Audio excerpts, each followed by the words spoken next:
Taxpayer Alert. I'm Al Segala, I'll be a moderator, and I'm also president of the Calaveras County Taxpayer Association. And as you know, these programs get to the very basics of what's happening in the county, and this program is no exception. We're honored this time with the Executive Director of the Calaveras County Chamber of Commerce, Morgan Gace. Now, Gace is spelled G-A-C-E. Now, don't make the mistake I made. I called her the wrong name. Morgan is a really interesting person. You're going to be delighted with her show this time. Morgan, how'd you get involved with the chamber? Well, I was a business owner, so I moved here to Calaveras County 3 years ago, just over 3 years ago. And I was doing consulting on my own. We moved from the Bay Area, and I really wanted to participate in the community and get connected and get to know my fellow business owners. And so obviously the first thing you do is join the chamber. And so I joined the chamber, got to know Stacy Johnston and Cheryl Hogue at the time, and got connected and was doing my consulting and still have a couple of contracts that I do on the side.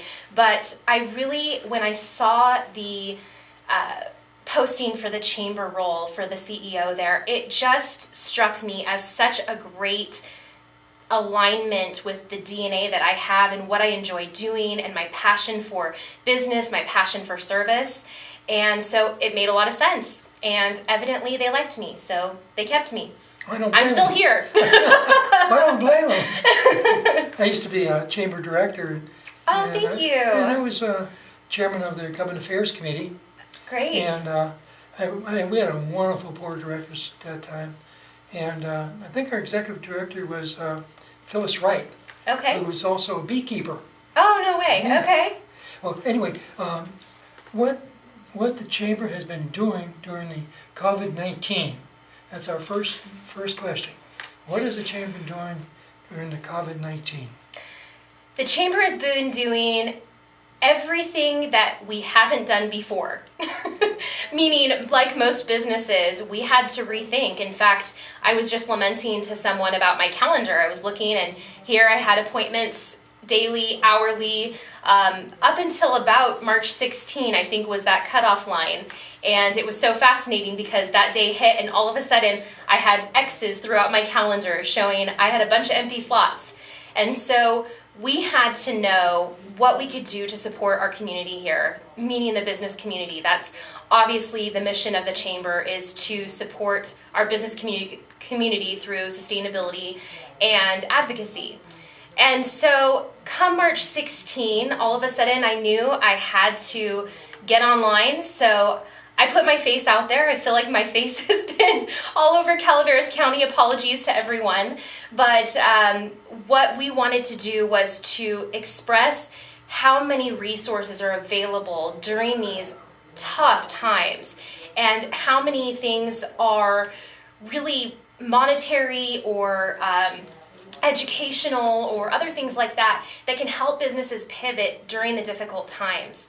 So one of the first things, like I mentioned, was I hit sharing educational pieces pretty quickly. So we were the first ones to put anything on SBA, SBDC on social media in Calaveras County. So what's SBDC? Small Business Development Center, which is under the umbrella of the Small Business Administration. And so we had a lot of interviews, a lot of connections, a lot of funneling information, and so we were pretty quick on doing that.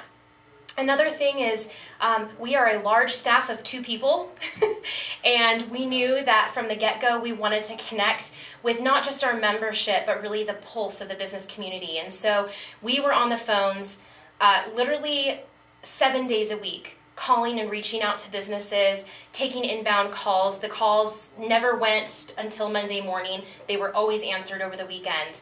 And we reached over 500 businesses during that time. During those first few months, we did an outreach there. And so that was a big portion of how we could identify some of the key problems and help communicate that to local, state, and federal governments so that they're aware of the rural needs that we have here, which are quite different, obviously, than more urban areas. And so we did a lot of that.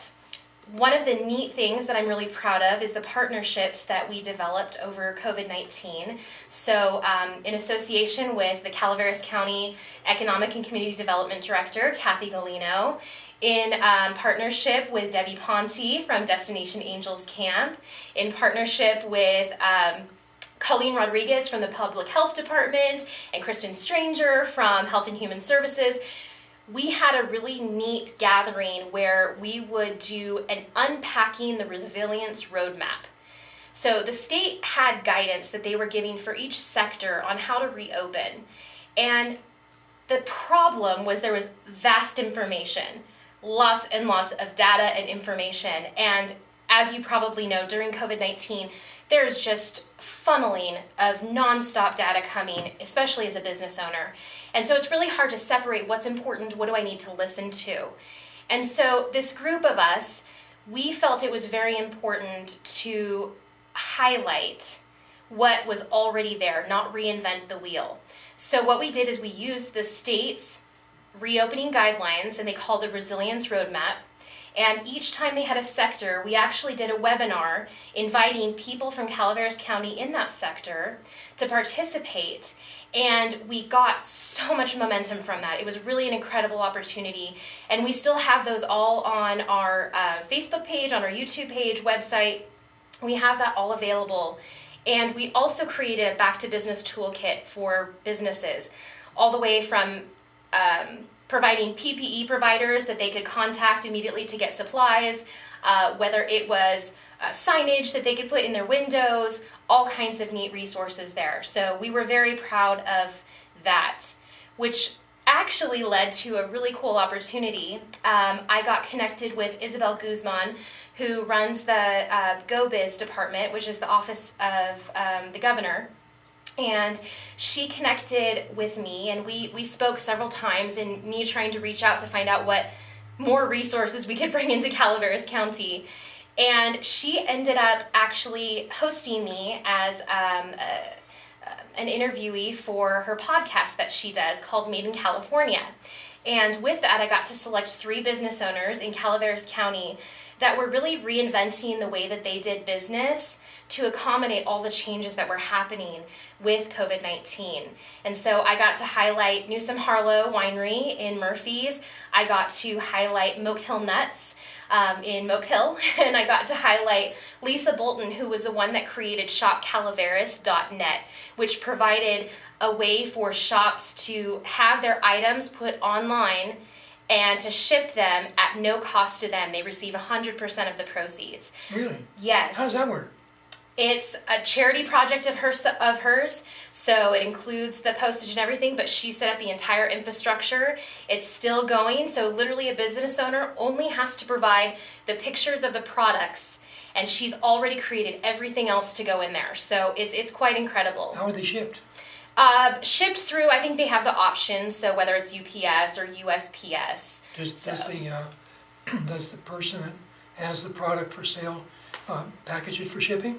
Yes, they do. Yep, okay. They do the shipping themselves, but the actual conduit for getting people focused on where they can go as a one-stop shop, how all the visitors that can't come visit us right now, how they can still support these businesses, is through shopcalaveras.net. Seems like that should be profit-making. Well, it was, like I said, a passion project of Lisa Bolton's, and potentially maybe in the future, but right now she has a heart for our small businesses, and they need it. So it's one way that she can help support. Now, if the public wanted to contact the chamber, what number would they call? 754-5400. Now, did you get that? Go get your pencil. 754 5400. 5400. Need a lot of information here. I love that you said pencil. I don't even think I own a pencil anymore. I'd be putting it in my phone. I don't think kids know how to spell it. That's right. Also, the next item of discussion is the Cbrc, Calaveras Business Resource Center. Yes. Which kind of segues from from what you're just talking about? It actually intertwines quite a bit, actually. So it's quite phenomenal. I'm proud of it, although I can't take any special claim on it. This was sourced in 2015. It was actually the brainchild of a leadership Calaveras class that we had. And it was created in partnership with CalEd, which is the California Association of Local Economic Development, and then also because of an EDA grant, an Economic Development Association grant that they received. And so because of this partnership, they were able to create and move into the great building that we have now on North Main Street in San Andreas. And we were able to create essentially a one-stop shop for businesses. So the idea is you need employees. Well, great, we have motherlode job training that's also in the same building, so they're available there. Do you need to go and print manuals or flyers? Great, we have printing resources there for you. Do you need guidance? Do you need some training? No problem. We've got SBA, SBDC, all kinds of other SCORE and other entities that have workshops both in person and online that they can participate in. So the creation of it is really great. There was a computer lab, there was a drop-in office, available conference room for people to use. And so I'm really proud of what was able to be created because that launched what we hope to continue to develop. And that became evident during COVID-19 that we needed to kind of pivot even the way the Cbrc helped to support the community. And so because so much is online now, and because we need to listen and identify what our business owners really need and want, it was important that we kind of rethought that process. So some of the things like the computer lab, we're kind of transitioning to have more of resources for businesses to display their products and businesses to potentially be able to do video shots or do recordings and photo their products and what they have. So we continue to develop this. This is ongoing. We're hoping to take a lot more of it online, and we continue to work on our website. Even now, if you go onto our website on our calendar of events, we are just splattered with all kinds of free business resource webinars. So HR, we have digital marketing, all kinds of different classes. And what is your website? Website is calaveras.org. Now, do you have your pencil? Calaveras.org. That's it, calaveras.org. And so thank you. Yes, we have that as well as a lot of COVID-19 resources that are available on there as well. So I'm very excited on what's to come with the Cbrc and the partnerships. In the building that we have in San Andreas, we have the Motherlode Job Training, which is fantastic. They have a lot of resources for small businesses and helping to staff their business.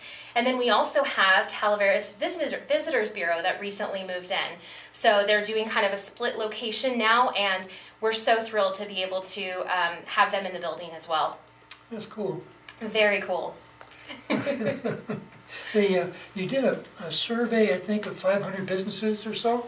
Yeah, we've done a series of surveys, and the surveys are important, and I know they seem tedious. I know when I get surveys, you know, it's kind of one of those eye rolls, oh great, one more thing I have to fill out, but they've actually been so vital in helping us to advocate for Calaveras County. They've helped us to channel and kind of capture funding for the county that we otherwise would not be able to have. So many places, you know, they don't really care about the emotion, they don't really care about the stories individually, they care about the data. The data is so crucial, and we get that as business owners, we get that. And so we needed to provide actual data in measurements for what was going on with the funding. Who was receiving it? Who wasn't receiving it? Who had to go on unemployment? Who had business closure? Things like that that are really important for us to know. So in the responses, did you categorize them to those things are most important, next important, and so on? Yeah, I mean, we utilized them in ways to help us understand and create a narrative to help outside entities understand the rural impact of COVID-19. And I can't say this lightly enough because I will tell you multiple times, I was literally in tears when I get to the part where it's the responses of what does this mean for you and your business? What does this mean for your family? And hearing the heart-wrenching stories, I could tear up right now because there are so many people who have poured their entire lives, you know, generational businesses that are struggling and not sure if they're going to come out of this. Yeah, and a lot of business are going to fail. So I was just reading a Yelp economic impact report today, and it was done on June 15. And it said as of June 15, there were 140,000 businesses in the United States, 140,000, that were still closed since the beginning of March, since COVID started. And they project that 40% at least of those 140,000 will be permanent closures. Yeah, I think so. There's a bright side to it. Do you know they have a mask that is antiviral? In other words, it has, it's medicated and it kills the virus? I didn't. No, and I talked to my doctor about it. I found out from the internet. Oh? And I bought some. It has, I forget the name of the chemical, copper oxide. So if you Google copper oxide face mask, you'll be able to link into to get one. They're supposed to be 99.99% effective. The best ones we have now are 95. They call N95 masks. N95s, yeah. Yeah, and which means out of 100 exposures, you only get caught 5 times. Yeah.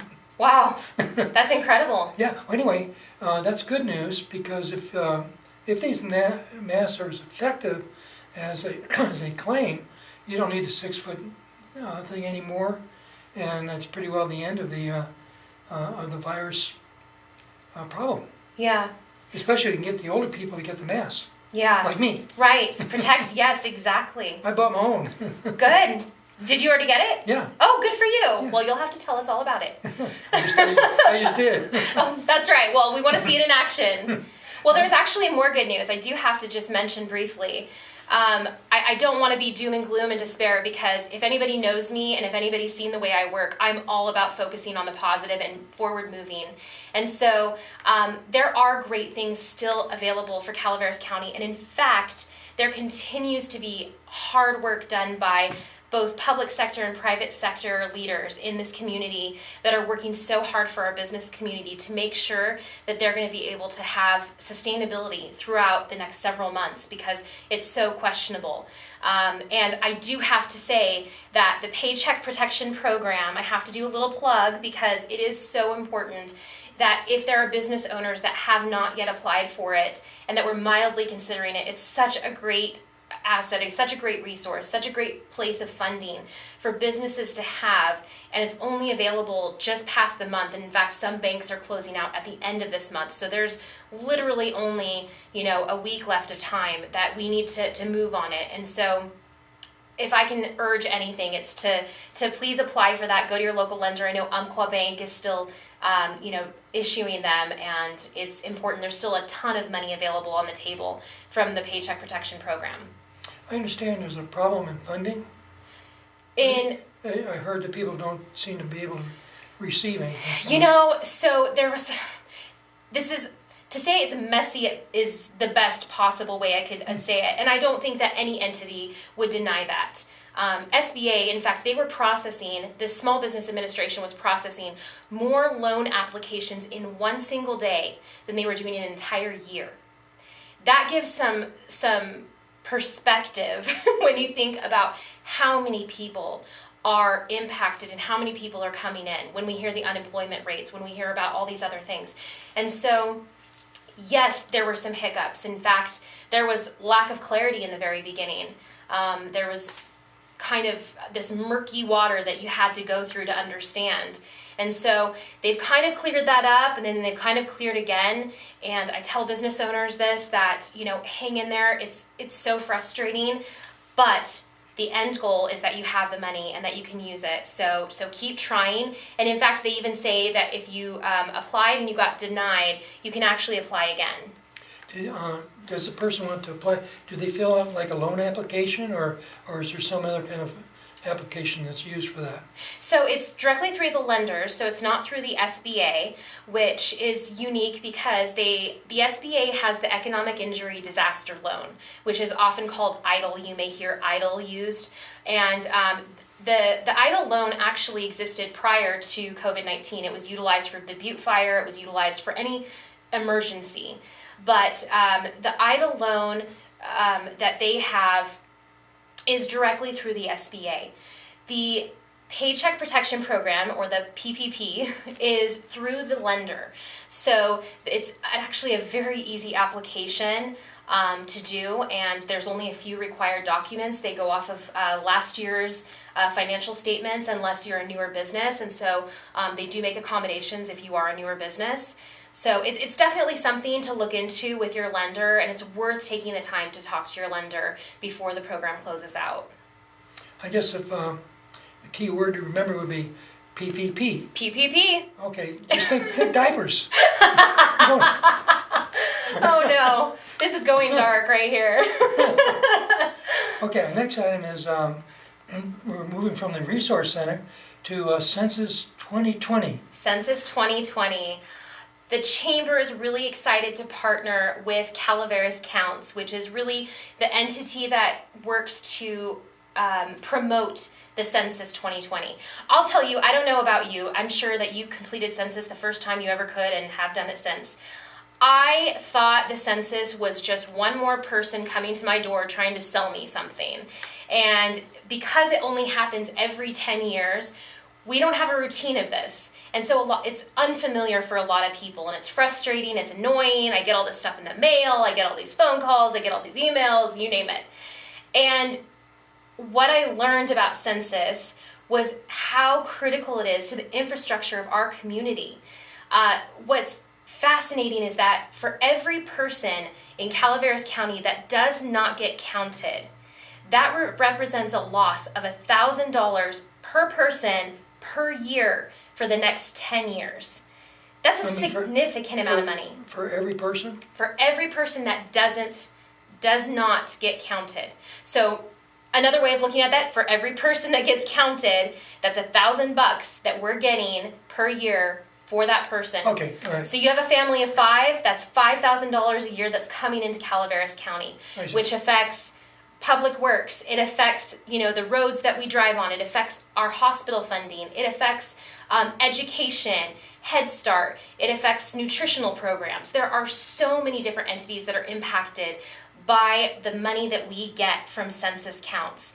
And I know there's a lot of hesitations. Uncle Joe up in, remote Calaveras County may question whether the government, should know where he lives and how many people live there. It's a confidential, 9-question, very quick census count. It's so quick. They don't ask about citizenship. It is made to be easy, and it's made to literally just count how many people are living here. How do we know what the demographics look like in Calaveras County?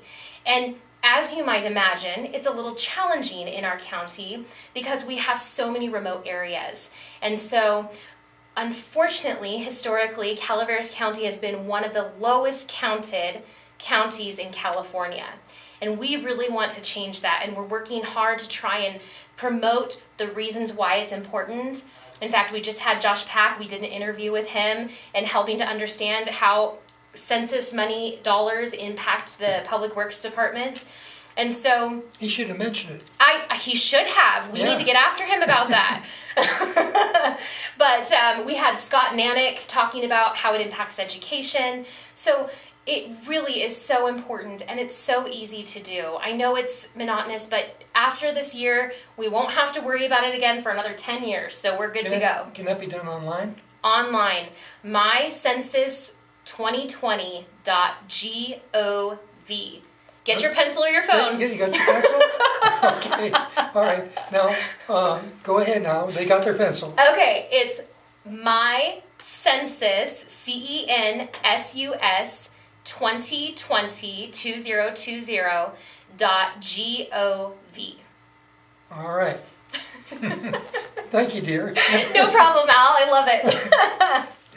Now, on the We have about 5 minutes left, Okay. and looks like the census, if people would go to the online census, that could solve the problem pretty quick, depending if all 12,000 viewers of this program do it. Yeah, So- well, some of the problem, and we do recognize that internet is a problem. Not everybody has it here in our county, and that's problematic. And so we are going to be creating some stations where people can go and they can complete it. So we will be publicizing that. There has been a couple of people that have tried to go to farmers markets and get connected with the community there. It can still be completed by paper. It can be completed by phone.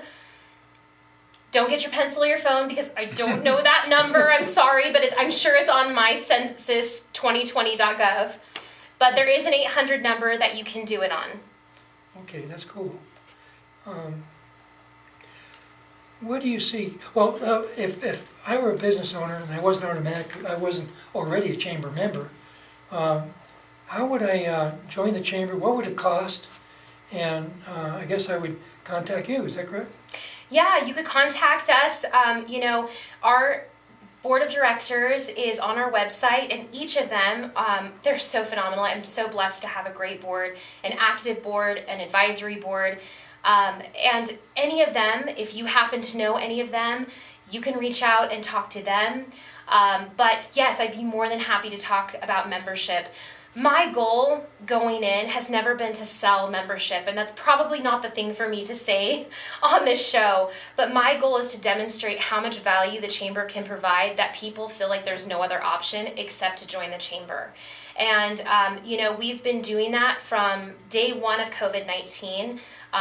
Almost all of our resources that we've provided have been to the entire community because we haven't been trying to push membership. It's tough for people right now and trying to... What does it cost? So it costs anywhere from $150 to, depending on how large your business is, meaning it's in $150 if you're a nonprofit or you're an individual sole proprietor. If you have 1 to 4 full-time employees, it's $250, which is a majority of our membership fall into that $250 a year mark. And then then there's increments of 5 to 9. So it's based on the number of full-time employees that you have. I see. Yeah. That's cool.